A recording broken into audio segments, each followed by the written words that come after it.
Hey man, this is Chris the Phone Cats, and here's a nice little ranty vid about the Aura Servants deck. Aura Servants deck. It's pretty crazy. Sometimes you can pull off a quick win. You just need just a couple of cards to fall into the right place. But yeah, let's get this going. This is a white-blue deck. It's very control-y, and some of the creatures are nearly impossible to kill. There's some fun mechanics to it. I'm playing with 3 of the Evolving Wilds, just so there's not a land screw factor. Let's see, I'm at 8 islands and 12 plains. And if I add another, okay, it just goes to 9, 12. Sometimes they get funky with those. And we're off. I don't know, I'm still tweaking this deck left and right. It's not my play style, but it's fun to mess around with every now and then. I'm playing with 1 Gift of Granite. It's a 1 white enchantment. You can play it as an instant, and enchanted creature gets +0/+2. So if someone's about to lightning bolt one of your dudes or attack, and then you block and your creature would normally die, you can throw on this Gift of Granite and it'll survive another round. And the flash can be kind of a fun mechanic. Let's see, you got 1 lifelink. Enchanted creature gets lifelink, so every time it deals damage you gain life. It's nice, it can kind of slow things down. I feel like I should be showing you the creatures first, but whatever. Daybreak Coronet. Got this Jesus-looking dude with his Jesus-looking crown. You can only cast this on a creature that already has another enchantment on it. And enchanted creature gets +3/+3, first strike, vigilance, and lifelink. It's such a tide turner. If you get it on one of your 2 main creatures, which I guess I'll show you right now. Okay, here's the game creature, Invisible Stalker. It's 2 mana for a 1/1, hexproof, and it's unblockable. So every turn you're attacking with this, and it just puts this really fast clock on your opponent. The other main creature is this Core Spirit Dancer. 2 mana for an 0/2, and then every time it has an enchantment or an aura attached to it, it gets +2/+2. And whenever you cast an aura spell, you draw a card, so you just get this like really quick engine going. Those are pretty much the bread and butter of the deck. And yeah, we'll touch base on some of the other cards real quick. I'm playing with the Eel Umbra. There's a whole bunch of Umbras. This one is +1/+1, so that's it. And it has flash. You can play it as a quick instant. And I believe Totem Armor is whenever this creature dies, instead of it dying, you just destroy this Umbra, which is nice for if you have something on the Core Spirit Dancer, or the Invisible Stalker for that matter. Alright, stuff that I'm not playing with. There's some creature control. Narcolepsy. At the beginning of each upkeep, if an enchanted creature is untapped, tap it. It seems cool, but you only want to cast it on something that's attack or block geared, because if it's something that has an tap ability, during their upkeep they can use the ability in response to Narcolepsy being activated. So don't play yourself doing that. I'm not playing with this Triclopian Sight. It's 2 mana flash, and when it enters the battlefield, untap target creature, and then enchanted creature gets +1/+1 in vigilance. I don't know. If you're attacking with something and then want to surprise your opponent and have another blocker, you might want to give it a go, but it's out right now. I'm not playing with the Auramancers and a whole bunch of other creatures, and that's part of the reason I have trouble with this deck, so I still need to do some tweaking. This is 3 mana for a 2/2, and when it comes into play, you can return an enchantment from your graveyard to your hand. So, could be advantageous, but yeah, not in it right now. Griffin Guide, 3 mana, enchanted creature gets +2/+2 in flying, and then whenever enchanted creature dies, you put a 2/2 white griffin token onto the battlefield. Maybe I need to experiment with either of those cards, as I normally run out of creatures. Okay, I've lost to this card before, so I probably need to throw it in. I probably will after this game. Infiltrator's Mage Mark. It's 3 mana for an aura enchantment. Creatures that you control are enchanted get +1/+1, so it pretty much gives whatever you're casting it on +1/+1. And it can't be blocked except by creatures with Defender. So it basically turns any creature into this unblockable ability, because not very many decks have Defender. Alright, let's keep this scrolling. We touch base on those. I'm playing with 2 pacifisms just for creature control. Nomad Mythmaker, put an aura card from a graveyard onto the battlefield. Alright, that should be in my deck.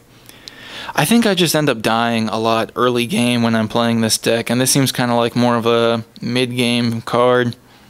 But yeah, pay 1 and tap it, put an aura card from the graveyard directly onto the battlefield, so that's kind of serious. Ophidian Eye, 3 mana for another enchantment with flash. Whenever an enchanted creature deals damage to an opponent, you may draw a card. So you can even play it on your opponent's creatures while they're attacking during their attack phase and end up drawing a card, so it automatically draws you a card. I don't know where I was going with that. There's 3 of these Talon Troopers, and they just seem very mediocre. 3 mana for a 2/3 flyer. I don't know. I pulled them out as I got all the expansion cards, but you might want to dabble with them.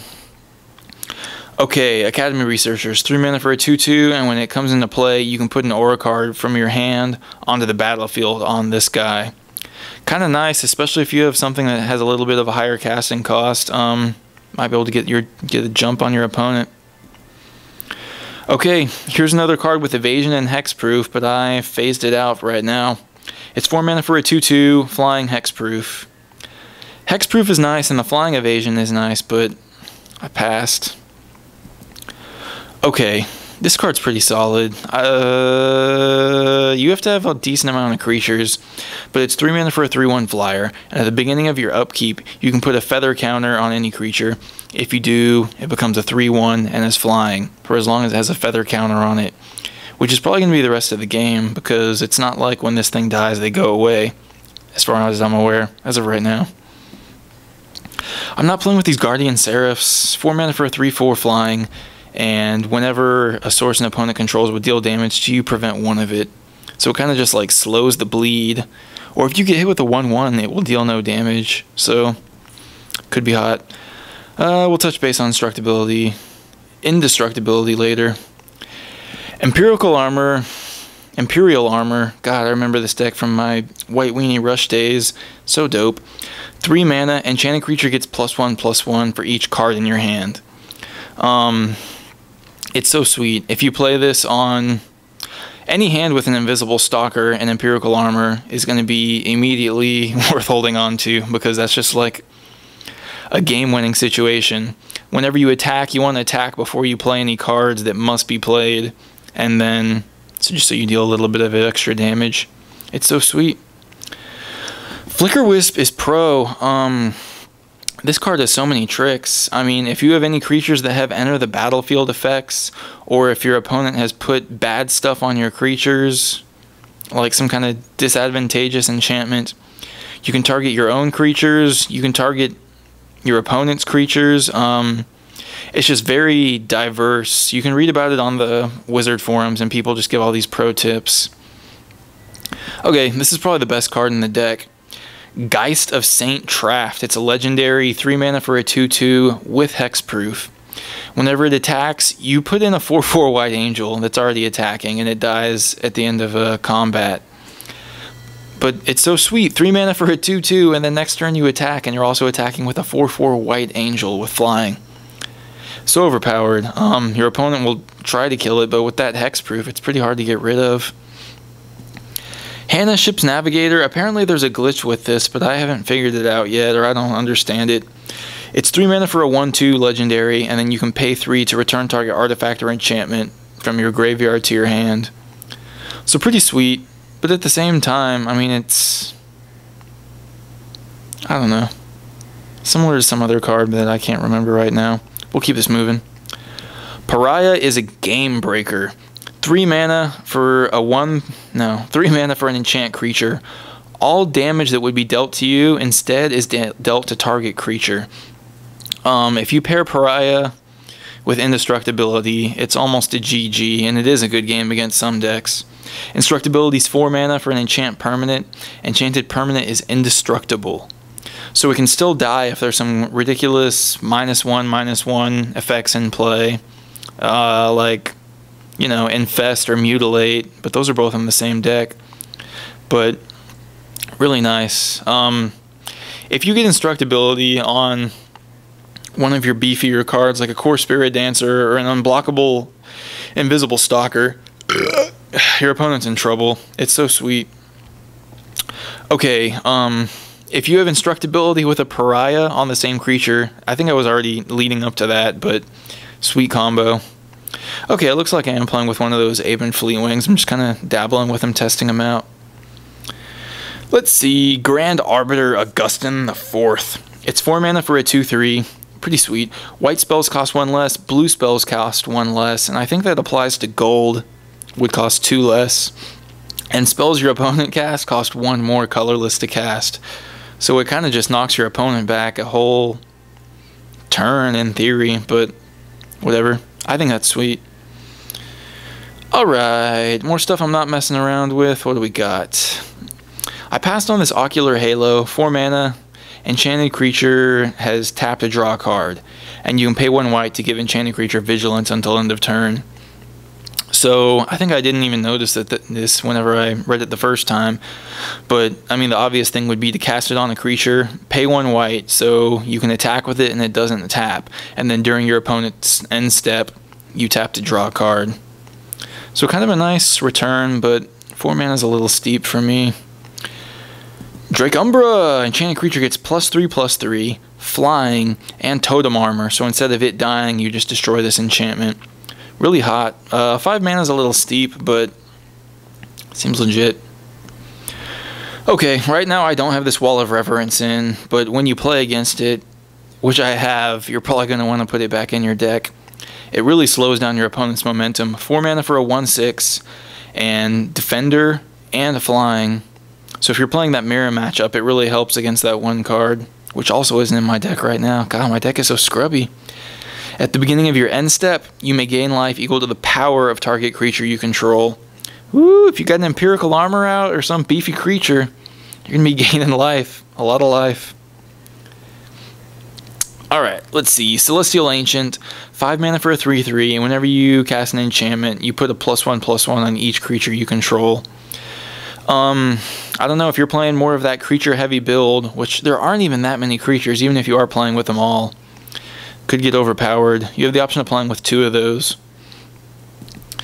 I'm messing around with the Sigil of the Empty Throne. It's 5 mana, and whenever you cast an enchantment spell, put a white 4/4 angel creature onto the battlefield. That's pretty serious if you ask me, especially, I don't know, you play it on turn 5, so turn 6 when you're playing enchantments, you just start dumping angels everywhere. I like it. It seems better than giving all your creatures +1/+1, and those are the same casting cost. And that's a creature, so it can get removed pretty easily. Okay, 3 Dreams, one of the sweeter cards in the deck. It's 5 mana, search your library for 3 auras with different names, and reveal them and put in your hand. Then shuffle your library. Every time that I get it, the handful of times that I've played this deck, I mean, if you're going for that can't kill you combo, you would want to get Instructability. Oh, Pariah doesn't work, I don't think, because they're... Yeah, they have to be auras. But Instructability, Empirical Armor, and... Instructability, Empirical Armor? What else would I get? Oh, the Daybreak Coronet. Yeah, so one of your creatures turns Instructable, has +X/+X equal to the number of cards in your hand, and it gets +3/+3, First Strike, Vigilance, and Lifelink. So every turn you attack, you're going to gain a shitload of life. Every time you block, you're going to gain life. It does First Strike, it can't be killed. It's just such a power combo. I wish you could grab Pariah, that'd be OP. Okay, here's some of the removal. It's kind of odd. Winds of Wrath, 5 mana, destroy all creatures that aren't enchanted, and they can't be regenerated. So in this enchantment-heavy deck, you're pretty much wiping your opponent's side of the board if you play your cards right. And there's 2 of those, so they do pop up fairly frequently.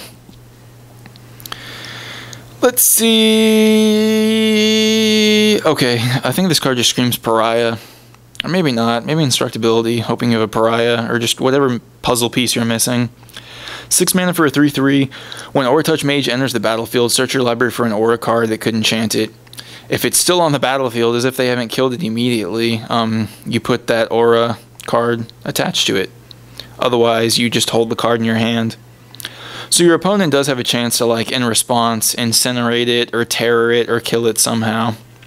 But turn 6, I don't know, if you already got enough combo pieces. This deck's so weird. Sovereigns of Lost Aura, it is 6 mana for a 4/5. I've lost to this card. That's the only reason I'm playing with it, because it's killed me. That's how I, like, evolve my decks, but I guess that's Magic, common sense. Okay, Exalted, Whenever a creature you control attacks alone, not only does it get the Exalted bonus, but you may search your library for an aura card that could be put on that creature, and you put it on that creature. It's so situational. I mean, you can grab whatever aura you need. I've had people grab the thing that makes it unblockable. Yeah, I've had people sift through their entire deck and grab this Mage Mark and win the game because I was just going to chump block. You can grab your Instructability, you can grab Empirical Armor if you somehow have a whole bunch of stuff in your hand. It's just really nice being able to tutor for whatever one you need. I don't know. I mean, you do that on turn 6. On turn 5, you can do 3 Dreams and then cast them on turn 6. So turn 6 can be kind of clutch for this deck. Alright, let's sift through the rest of the cards I'm not playing with, and I don't know, you can judge me or learn something either way. It seems like you can play this deck in like this pseudo control-y, steal your opponent's creature style, and I'm not doing it. You can play with 3 Followed Footsteps, and during your upkeep you put a clone of copy creature onto the battlefield. I passed on that. Fool's Demise is 5 mana for an enchantment aura. Whenever enchanted creature dies, return that card to the battlefield under your control. When Fool's Demise is put into your graveyard, return Fool's Demise to its owner's hand. So it's like Totem Armor, but returns this to your hand. I don't know, this could get funky with Pariah and some other mechanics, but do your own thing. Godhead of Awe, I mean, this is kind of a win card, but I'm not playing with it. It's 5 mana for a 4/4, flying, other creatures are 1/1. There was a card that was like this back in the day, but I can't recall it right now. But I don't know. I don't know if it makes other creatures lose their abilities. I don't think so. But test it out for yourself. Mammoth Umbra, one of the many Totem Umbras. Right now I'm playing with the one that gives it flying opposed to this. But this one's +3/+3 in Vigilance. For 5 mana, I don't know. Not feeling it. Mind Control, kind of akin to the Followed Footsteps. You steal one of your opponent's creatures. Might work out with your build. Totem Guide, Heart Beast, 5 mana for a 2/5. And when it enters the battlefield, you can grab any aura from your deck and put it in your hand. So a nice little tutor and a 2/5 Antelope. Kind of weird though. I pulled it out. Let's see. Here's another Aura Touch Mage. You can play with 2 of those, it looks like. Ooh, why am I not playing with this other Sovereigns of Lost Alara? I don't like this deck, but I'm still tweaking it hardcore, so take everything with an extra gallon of salt. I should be playing with 2 of those. It can be a turn 6, not win, but turn 6 randomness. You can play with 2 Sun Titans, 6 mana for 6/6 Vigilance, and when it enters the battlefield or attacks, you can bounce a permanent with 3 casting cost or less from your graveyard to the battlefield. I don't know, that could be another turn 6, do something crazy. At 3 mana, I mean, you could definitely grab your Geist, but I don't know. Iridescent Angel, 7 mana for a 4/4, protection from all colors. I really don't get this thing. You can't cast anything on it because it has protection from all colors, so it can't be targeted by anything. It's just weird to me. But yeah, that's it for this vid. Really funky deck. I don't know. I'm still tweaking it left and right. Feel free to throw your tips in the comments, and thanks for watching. Magic the Gathering for Life, Phone Cats.